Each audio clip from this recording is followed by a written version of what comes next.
अस्सलाम वालेकुम। आज मैं आपको सिखाऊंगी मैंगो शेक बनाना। वैसे तो मैंगो शेक बहुत आसान है, लेकिन जो बाज़ार में मिलता है वो घर में हम बनाते हैं तो उसका वो टेस्ट नहीं आता। इसके लिए मैं आपको अच्छी सी रेसिपी दे रही हूँ। आजकल गर्मियाँ हैं और रमज़ान भी हैं, तो बच्चे बहुत शौक़ से भी पियेंगे, बच्चे बड़े। तो आप ये ज़रूर घर में ट्राई करें। इसके लिए मैंने जो इंग्रेडिएंट्स लिए हैं वो हैं मैंगो जो है वो मैंने 2 से 3 अदद मैंगो हैं नॉर्मल साइज़ के ना, वो मैंने कट कर लिए हैं। इवापोरेटेड मिल्क जो मिल जाता है अच्छी सी कंपनी रैम्बो जो है उसका मिल जाता है, या फिर आप घर में ही दूध को थोड़ा पका के उसको गाढ़ा कर लें। 1 गिलास दूध, बर्फ़, कंडेंस मिल्क 2 से 4 चम्मच, पाउडर मिल्क मैंने 2 टेबल स्पून लिए भर के, और 2 चम्मच मैंने क्रीम ली है बड़ी वाली चम्मच से, और 2 से 3 चम्मच चीनी ली है। और ये आइसक्रीम का कोई भी आपके पास फ्लेवर हो, मैंगो, वनीला, मेरे पास अभी जो मौजूद था मैंने वो यूज़ कर लिया। अगर नहीं हो तो भी कोई मसला नहीं है, क्योंकि क्रीम वगैरह इसमें ऐड होती है तो उससे भी बहुत अच्छा टेस्ट आ जाता है।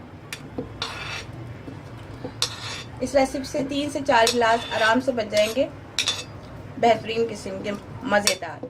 आप बना के ज़रूर ट्राई करेगा और उसका फीडबैक भी दीजिएगा। ये रेसिपी मैं अपने बहुत ही अच्छे व्यूअर हैं मोहम्मद जुहान बिन अजीम, जो मेरे हर चीज़ को बहुत शौक़ से और गौर से देखते हैं, उनको मैं डेडिकेट करूँगी। ये इवापोरेटेड मिल्क है,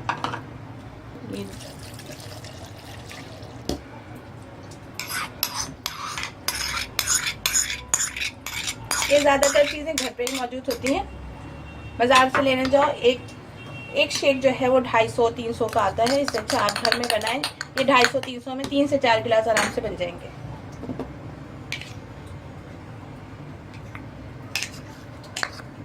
और बच्चे दिल खोल के पियेंगे, वरना ये होता है कि बस बर्फ़ डाल के हाथ में दे देते हैं। बर्फ़ जो है वो आखिर में ऐड करेगा जब शुगर अच्छी तरह मिल जाए, वरना फिर शुगर जो है वो मेल्ट नहीं, उस ठंडी ज़्यादा चीज़ हो तो शुगर मेल्ट नहीं होती, इसलिए मैं इसको आखिर में ग्राइंड करती हूँ।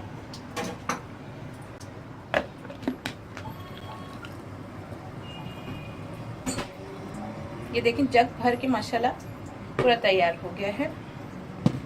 अब मैं इसको सर्व करूँ।